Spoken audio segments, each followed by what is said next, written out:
Magandang gabi mga kababayan at sa aking mga kabatang pasaway. April 20, 2025, 7:30 na ho ng gabi at ariho ang update natin ngayon sa Calapan Port. Naandiyan ho ang ating mga barko na mamaya po ay aalis na ho din sa Calapan Port. At ari naman ho ang update natin sa Port Terminal. Ari naman hong pwestong ito ay ari ho yung labas ng Port Terminal. Kasi ho madami na hong pasahero sa first floor, second floor at third floor ng Port Terminal din ho sa Calapan Port. Kaya ho yung mga yan ay nasa labas po. Pero okay naman po yung mga yan dyan. Hindi naman po mahirap ang sitwasyon nila dyan. At tara naman po sa labas ng Calapan Port, nakapila ho din yung mga motor, private vehicle at trucking na sasakay po sa ating mga barko din ho sa Calapan Port. At kaya po sa mga biyeheros natin dyan, magbaon po kayo ng mahabang pasensya.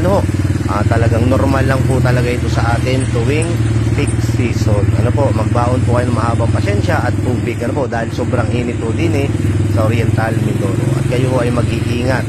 Sa mga nakapollow po sa akin dyan, please share this video para updated po lahat ng biyeheros natin. At sa mga hindi pa po nakafollow, please follow my Facebook page, Batang Pasaway Vlog. Ingat mga kabayan.